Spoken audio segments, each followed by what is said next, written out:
Hi everyone. So I'm going to hopefully connect up all the talks. This was a complete accident. We didn't confer beforehand, so if it works out, we're just accidentally genius. You can see the topic of it, but essentially it should cover all the things that we've talked about today. A lot of it is about communicating the right way, and about how turning our wonderful UX stories where we love users and we obsess over our work, and that happens a lot, into something that actually the business can understand, and it turns into actual cash. So either saving or making. So when I was looking at this talk and thinking about the point of marketing and the point of UX, and basically the point of any business is normally to grow, right? So when you put a marketing department in, you give them a load of budget, you expect them to make money, and therefore that's why you put them there, right? It's why you give them budget, because they're going to help your business to grow. So I had a look at essentially what that really means. So I looked at a bunch of books, podcasts, business blogs, all sorts of things. And this is the kind of thing you come across when you have a look. So, not spending too much money. Yeah, making a sales funnel, so doing all that ClickFunnels stuff on landing pages that actually takes the user through, which we talked about today. Get a CMS, WordPress, for the win. So all these kind of things that will either essentially make you money or save you money. So some are actually in between. So like social media can be both, right? Because social media can be like a free way to do your marketing. But actually it does make you money as well, because people become more aware of your brand and all those kind of things.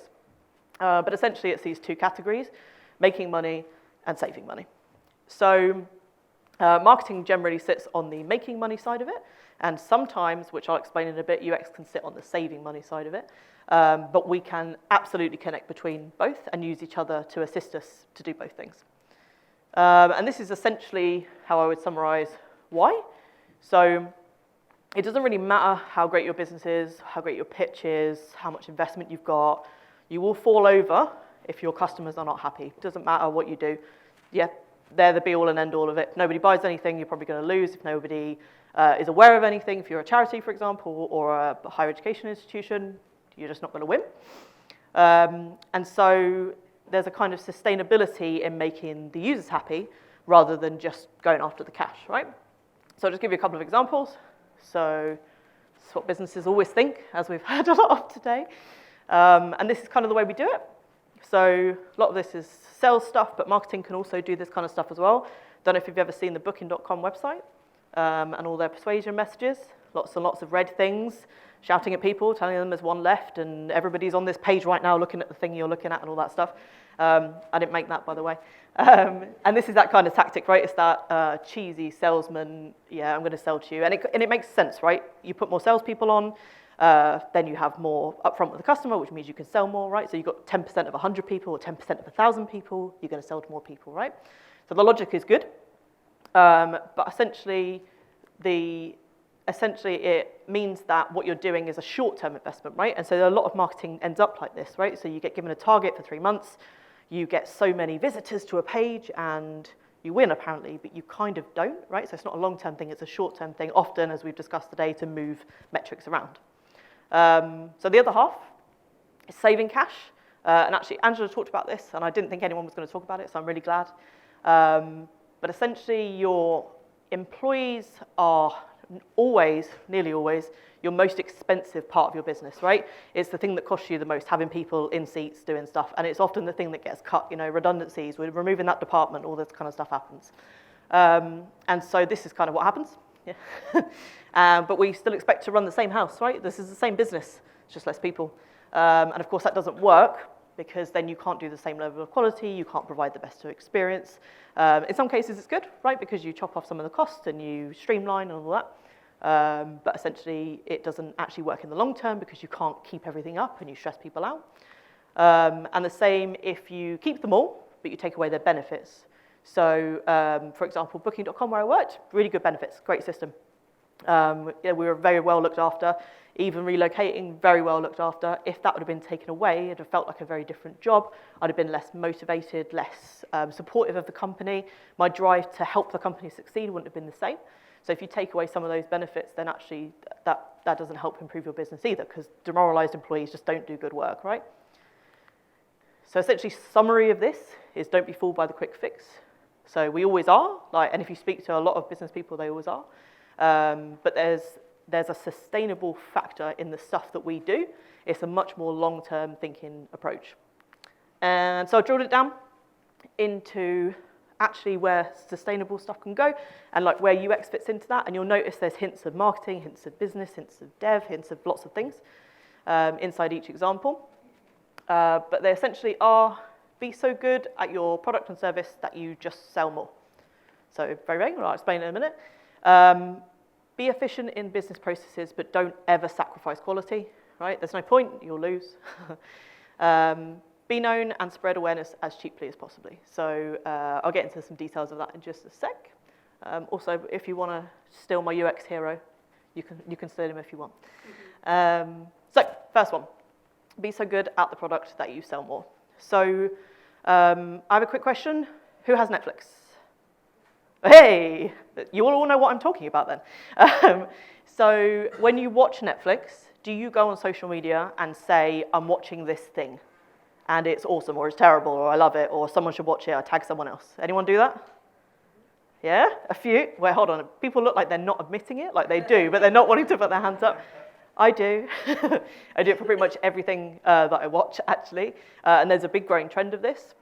So I don't know if you guys watched Bird Box, latest biggest show Netflix have done, right? Came out, was a massive hit. And if you watch social media at that time, you won't be able to see it now. I'm sure someone will do a blog post on it. But basically everyone was saying, I'm watching Bird Box, I'm terrified. Yeah, I love it, go and watch it. And so you're sharing it on Instagram and on Twitter. And so that kind of stuff is essentially just by making an awesome show, all their marketing was free. Hooray! They didn't really need to do anything, right? Because people just watched it because other people watched it. And this was my assumption. So I, of course, went and researched whether it was true. And I found the VP of corporate communications at Netflix actually said the same thing, that essentially their best marketing comes from just word of mouth, from just them having great stuff, and that's kind of why they focus on that content curation stuff, because if they create the best stuff, they'll be the best platform. And kind of on the other side, where they use UX as well. Anyone seen one of these? You won't have, it doesn't exist. So, we had Skyboxes, Freeview boxes, BT boxes. Netflix were like, we should do a box, let's have a look. So they did this whole program. There was actually a prototype, they went and tested it. And because they went and tested it properly with actual UX researchers, they found out that nobody wanted it, which is why you've never seen it.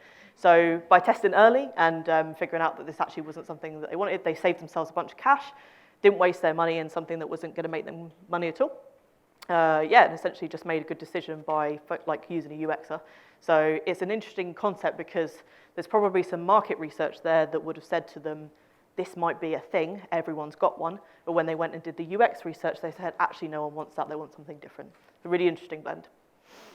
And essentially that summary is like that it's important that we do what's great for the customers, not what's great for the business. But actually, as a secondary factor, it's good for the business anyway, right? So Netflix have done that perfectly. Successful. As we've seen earlier, they blew Blockbuster out the water. And essentially it doesn't have to cost much to do these great things. So the other one's slightly off topic today, but I'm obsessed with it. So if you want to talk to me about it afterwards, please do. This is essentially process efficiency. So as UXers, we tend to focus on, there's a lot of website talk today. I work on UI a lot.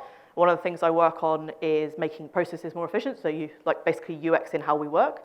And a lot of that is about how we communicate or how we do processes. And essentially, if we focus on that, then we save a bunch of time and therefore a bunch of money, and we're freer to make more money because we can do more stuff. So I'll give you some examples. The one at the top was a study by Warwick University, and they basically did a productivity study, and essentially it was 12% increase in productivity if people are happy. So just gives you an indication. The one at the bottom is kind of similar as well, which is working with purpose. So yeah, if you're happy and you feel purposeful, then you're fulfilled, then you will do better work, and therefore it costs less to get the same amount of work out of someone, right? It's the principle. And this is actually from another talk that I give, which is on employee experience. I did some research on how much time we waste doing things like going into emails, trying to find a person, wandering around trying to find that person, ringing that person, emailing that person, all those things. And yeah, so the two biggest ones from the research I found was trying to contact customers or colleagues or trying to find information. So everyone's probably had a terrible, terrible wiki somewhere, right, where they're trying to delve through Confluence or something and you never find anything. And it's not one of those things that people really focus on. But to me, it should be at the top of everyone's list.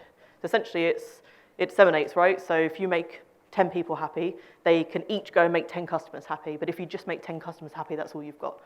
So yeah, I won't talk any more about it, but if you want to talk about it afterwards, really happy to. And the last one is essentially about, it's about social media, but it's about other things as well. But so marketing tends to have big budgets, and UX doesn't. We have to fight for a resource for research and a resource for more people and all that stuff. And it's interesting because I kind of have figured out that you don't have to do marketing expensively, right? So we've just seen a Netflix example. That's not expensive. You just make a good product, and it costs you the same as making the rubbish product. You just concentrate on it more and do proper research and that kind of thing. Are there any actual marketers in the room just before I do this slide? One? I want to see what you think afterwards. Come and speak to me. So, advertising is the big space for marketing, right? So we have the company who sell the ads and the company who buy the ads, and we have the customers seeing the ads, right? The consumers at the end. So generally what we think is that the customers are in the most popular place, right? So whatever's big at the minute. So for Google, it's definitely true. So let's say Facebook ads are the most popular place to do your ads at the minute. And we actually think that's because the most customers are in that place, right? So we think because all the customers are there, we should spend money in that place. But actually what happens is the more customers that go there, the more people buy ads, and basically it's economics, right? The demand then goes up, and then it becomes more and more expensive, yeah? And then what you do is you end up competing against all the companies buying the ads, yeah?